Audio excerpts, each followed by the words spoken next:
Hi, I'm Michael. I'm Clarissa. And for a creative project, we decided to do a puppet show called The Stars Beneath Frederick Douglass. We wanted to do a quick preface that our book, The Stars Beneath Frederick, is actually a novel. It's not a narrative, but although it is like a story, it sheds light on the ripple effects of slavery to present day Americans through a story and shows like the trials and tribulations of this book. Just like Michael said, after reading the narrative of Frederick Douglass, we realized that the events that occurred during Frederick Douglass's lifetime has actually influenced things that have happened in modern day, such as that were presented in The Stars Beneath Our Feet. Why,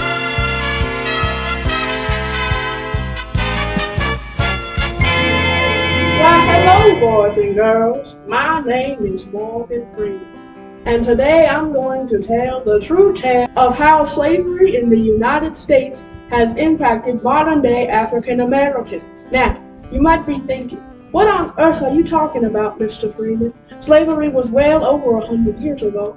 How could it possibly still have negative effects on modern-day America? Well, I'll tell you, you naive children, in the form of a story. Hey Lollipop, what do you think you're doing in our territory? You trying to get shot like Jermaine? Hey, Hot, leave me alone, man. I don't want any trouble. And please, don't bring my brother into this. Stay on your side of the project, Susan. This is the story of Wallace Rajpal, a young boy from West Manhattan's impoverished black communities. In David Moore's novel, The Stars Beneath Our Feet, young Wallace must choose to follow in the footsteps of his gang-affiliated brother Jermaine, or take the initiative of a more creative, less dangerous and harmful path. The choice seems unclear, as Wallace mourns the loss of Jermaine and the guilt he feels of not joining his brother on this path while he was alive, as well as dealing with Harp and Gully, two gang-affiliated bullies, in a peaceful and non-peaceful way. Wallace chooses the path of creativity, compassion, and peace, and with the help of friendship and love, together they build vast cities made of Legos, and through this experience, Wallace heals from his loss of his brother and finds himself. My story may seem rare, but living in a dangerous and impoverished neighborhoods is the life for 26% of African Americans, according to the National Equity Atlas. This compared to only 5% of Caucasian Americans living in impoverished communities raises a red flag and hints to a bigger, deeper, and much more systemic problem in America. Hey look, it's my best friend Vega. Hey Lolly, you made some very interesting points. It is also important to note that these issues affect the lives of African Americans nationwide, even in our very own Lubbock neighborhoods. According to statistics from the Texas Tribune, African American students make up nearly half of Estacado High School at 48.5%, while Caucasian Americans make up only 2.4%. However, here at Lubbock High, only 4.5% of the school's population is African American, while 26.5% are Caucasian. Underfunded schools in impoverished black communities is a common theme in America. Schools in these neighborhoods are underfunded and overpopulated. Upon further research, it is indicated that the teacher working at Estacado High School makes an average of $47,598, while a teacher at Lubbock High makes an alarming $50,421, over 5% more than Estacado teachers. Students' academic success in these neighborhoods suffer because of this. The average SAT score at Estacado is 847, while Lubbock High's is 1,026. This data reflects the great disparity between two margins of society. It displays a cycle between income of teachers and the quality of the student's education. Lower-paid teachers become incompetent and return to provide lackluster education to students. This in turn causes students to perform poorly in school, which causes a dip in the teacher's salary, and the cycle continues. But what could be the cause of this imbalance in society? Well, to answer that question, I think it's necessary to introduce you to two very important figures in the fight to end the system which hinders black progress. Here, beat that, Douglas. I can write S, L, and F. Ha! Well, I can write the entire ABCs. Look. A, B, C, D, E, F, G. Thank you. For what? Well, you see, my friend, when you are 21, you are free. But I am a slave for life. However, with your help, I will one day be able to be free.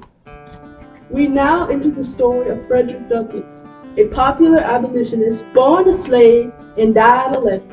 In his work, The Narrative Life of Frederick Douglass, Douglass tells the story of his difficult path in the deep trenches of slavery, conversing about the trials and tribulations of not only the physical effects of this cruel system, but also the mental ones. He gives details on his journey to learn to read and write, where both were considered extreme crimes of slavery, as well as his experience for taking an unconventional path to freedom, setting an example for his fellow brothers in bondage, and making insightful on Americans and Christianity, which lasts to this day.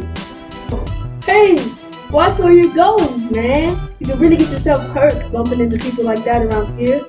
You know how it is in our community. What do you mean? Was my work all for nothing?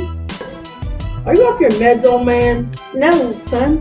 My name is Frederick Douglass. I'm a famous abolitionist who came to see if my work was paid off. Wallace. Well, Mr. Douglass, I have bad news. While America has improved significantly since your life, the problems of slavery and racism have had a ripple effect in our community. Although we aren't at risk of being sold as property anymore, our communities and families have suffered the effects of a country founded on extreme racist morals. According to the Washington Post, 8 generations after emancipation, the racial wealth gap is both yawning and growing, and a typical black family has just 1/10 of the wealth of a typical white one.